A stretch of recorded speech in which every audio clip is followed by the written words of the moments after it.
What's good? Let's get into TNA Impact from December the 4th, 2025. This was the go-home show to TNA's final pay-per-view of the year, Final Resolution. And we are going to talk about TNA being moved from Access TV to AMC, which is great. It's tremendous. We will talk about that. So I'm going to do a quick TNA review. We're going to go over the predictions for Final Resolution, and then we will end the review with the AMC news. All right, so we kick the show off with a really good video package of all the stars of TNA, basically, from the Hardys, Nick Nemeth, Frankie Kazarian, Mike Santana, The System, Ash by Elegance, Leon Slater, Lei Ling Lee, and Steve Macklin. So they all gathered around to open up a box named TNA. They opened the box, and then they promoted the story that continues on AMC, which is going to be on January 15th. So that's great. So really, really good stuff. They finally got a TV deal. Excellent. Moving on. This leads us into the first match of the night. Brooks Jensen defeats the hometown man, a.k.a. Diener. Who cares about this shit? Moving on from that. This leads us into Danny Luna being defeated by Xia Brookside. I don't know why this happened. This made no sense to me. Danny Luna has been heel for a couple months now, and she needs to really be pushed as a heel. She should have beaten Xia Brookside easily, but it is what it is. Moving on from that. So, Xia Li's tag team partner, Li Ying Li, she was shown backstage clapping. She talked about facing her tag team partner, Xia Brookside, at Final Resolution. Okay, that's fine there. Moving on, this leads us into Mike Santana defeating Robert Stone. The match didn't last but for about maybe 20 seconds or whatever. Well, no, actually a minute. So, Mike Santana cut a really short promo. He tell Robert Stone to warn the rest of NXT about him. He's going to pick them off one by one. So that's good, really good stuff there. Then we got another AMC promo, which was pretty cool. Moving on from that. Frankie Kazarian, he's backstage. He said that John Cena and AJ Styles were retiring also, but they actually mattered. He said that he would end JDC's existence at Final Resolution. Okay, who cares? Moving on. This leads us into the first class penthouse segment. So with AJ Francis, Leon Slater was the guest. Rich Swann was there. So AJ Francis insulted Rich Swann for not beating Slater at Turning Point. AJ promoted his album. He thanked Leon Slater for being a guest and for being dumb enough to give AJ an X Division title shot at Turning Point. Giving him a title shot at Final Resolution. So, Slater then insulted AJ's breath and talked about Swann's accomplishments. So, they exchanged some words. They got face to face. So AJ Francis wanted to do a toast. There was no alcohol in the glass. So he tried to punch Leon Slater. Leon punched him back. So then AJ went for the choke slam. Leon got out of dodge of that. He ended up throwing Slater into a table. Then he choked Leon Slater with his jacket. So Rich Swann was holding the belt. AJ Francis wanted him to to hit Slater with it. He threw it down. AJ got into his face. He choked, and then he pushed and shoved Rich Swann, and then he choke slammed Leon Slater. So that makes sense, I guess. They're obviously going to turn Rich Swann babyface, which kind of makes sense. Moving on from there, the System, they were backstage.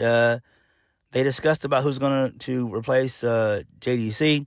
Eddie Edwards concluded by saying, whoever it is, they must always trust the system. Okay, that's fine, whatever, who cares? Moving on from that shit. JDC, he's backstage. He talked about Frankie Kazarian insulting him. He asked Frankie how many WrestleManias has he done. He said that Frankie crossed the line by getting personal, talking about his wife. JDC said we would see the serious side of him at Final Resolution, and he would show Frankie what a real star is. Okay, that's fine. Moving on from that, this leads us into Mustafa Ali defeating Trey Miguel. Match was pretty okay. Didn't last long. Moving on from that, then this leads us into the main event of the evening, which was Team TNA, which was the Hardys, Steve Maclin, and Cedric Alexander, versus Team NXT, which is Stax, Lexis King, and Tyson and Tyreek, the former heavies of Wesley, a.k.a. Desmond Xavier. Team NXT, they got the win. Stax ended up pinning Maclin. And basically Stax, he argued with Santana Morella, and then that was it. So whatever. Who cares? It was kind of a weak go-home show. Not really all that important. Now, let's get into the predictions for Final Resolution. There are 10 matches on this card, which is wild to me. 10 matches. They're going to be in El Paso, Texas. It's going to take place at the El Paso County Coliseum, which seats 6,500 people, which I doubt it'll be that many people at this show. It'll probably be a good maybe 2,000 or 3,000. I'm going to go ahead and say maybe like 2,500, because Final Resolution has always been a weak show of TNA. Really, after Bound for Glory, TNA kind of just goes on hiatus, because both Turning Point and Final Resolution are always basically just like weak pay-per-views that TNA didn't really care about and put any thought into. And this one is no different. So, yeah. We got 10 matches on the card. Let's go ahead and get into it. So, Eric Young versus Cedric Alexander. Cedric Alexander is going to win that one. Moving on, the 8-man tag, the Rascals, Trey Miguel, Zachary Wentz, Desmond Xavier, Myron Reed versus Order 4, Mustafa Ali, John Schuyler, Jason Hotch, Special Agent Zero. I'm guessing Order 4 will leave. It seems will lose. So, yeah, I guess. Moving on from that, Steve Maclin versus Stax for the TNA International Championship. I wouldn't mind Stax winning that. I think that'd be pretty cool. Moving on, Matt Cardona versus Mance Warner, street fight. Mance Warner needs to win that. I don't really care about this at all. Tag team match for the TNA World Tag Team Championships. The Hardys versus High Rise. The Hardys are going to easily win that. Mike Santana versus Charlie Dempsey. Mike Santana, why would he lose? Frankie Kazarian versus JDC for the TNA World Heavyweight Championship. Frankie Kazarian is going to retain. Leon Slater versus AJ Francis for the X Division Championship. Leon Slater is going to retain. Tessa Blanchard and Victoria Crawford, a.k.a. Alicia Fox, versus The Inspiration. Cassie Lee and Jessie McCabe for the TNA Knockouts World Tag Team Championships. You got to put the gold on to Tessa and Victoria. You got to really do that. And then Xia Lee versus Xia Brookside for the TNA Knockouts World Championship. Xia Lee. Again, this is a very weak card. I don't know what's going to main event. Don't really care. It's probably going to be Frankie Kazarian and JDC. But to me, that would be whack. But, I mean, this really isn't a strong card at all. This is actually a card that could take place on television. It really could, across like 2 weeks. But it is what it is. Now, let's get into TNA being on AMC, which is great. So AMC is a pretty big deal for TNA because with them being on Access really was not good for them at all because they owned, Anthem owned Access TV, and TNA wasn't really bringing in any money. So Carlos Silva finally got his deal.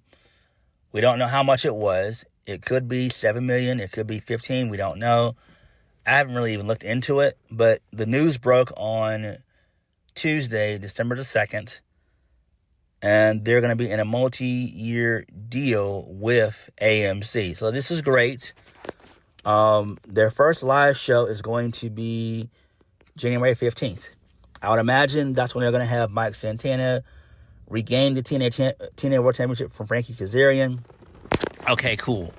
But also, between now and January, there are a lot of TNA contracts that are up at the end of the month. Steve Macklin, AJ Francis, I think the Hardys are up as well. The Rascals are up. Now, TNA should reward those who've been faithful for them. I would, even though I'm not a fan of the system, reward them. I would make them like producers and stuff like that. I really would. TNA,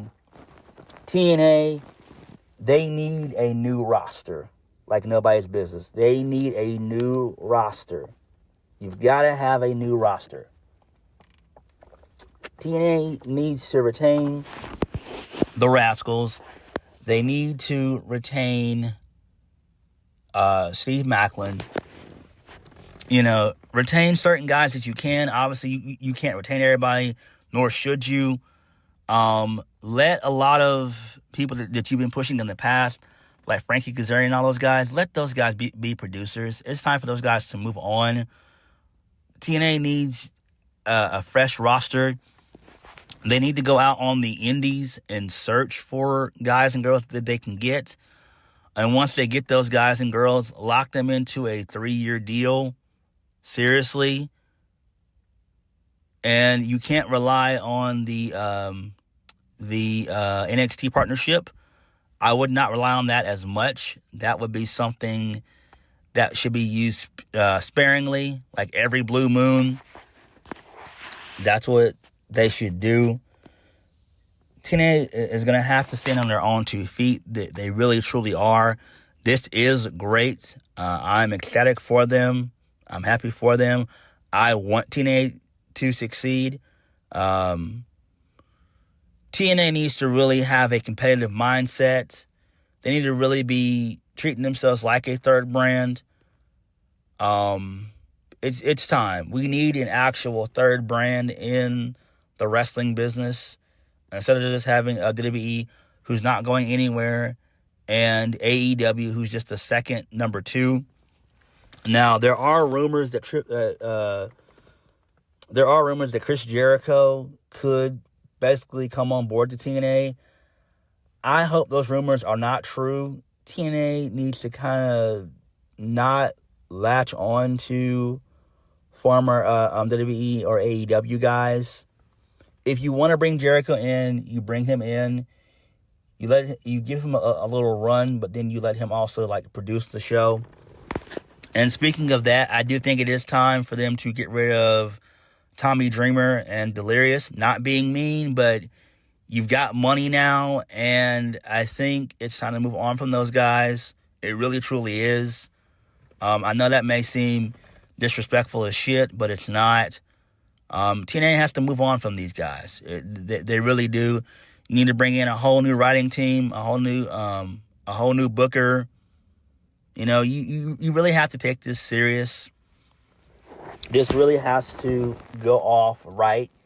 You get one chance to make a good first impression, and that's it. So TNA really has to do very well in this. They can't fail with this. Now, they are still going to continue to do tape shows, which is fine. I think they should be able to go live, I would say, at least every 2 weeks. No. I would go live at least actually 3 times a month. So that would be good. I would just do 3 straight live shows and then do a tape show and just do something like that. I think that would make sense because you want to make as much content as you can, live content as possible. You want to be able to make sure they all add up to 52 weeks a year, all your Thursdays. TNA's time slot is going to be from 9 to 11, which is fine. That's good. But TNA has got to do well with this deal. They've got to. Now, the ratings, I think they'll probably get... Their first show should do good numbers. I would say Collision numbers. So anywhere between like 150 to probably 300,000. And then if you got some really good stories and characters and stuff, you might get maybe a good 350 to maybe 500,000. Maybe. But probably a good 350. I think if they can shoot for a good 200 to 350 for AMC, they're in the clear.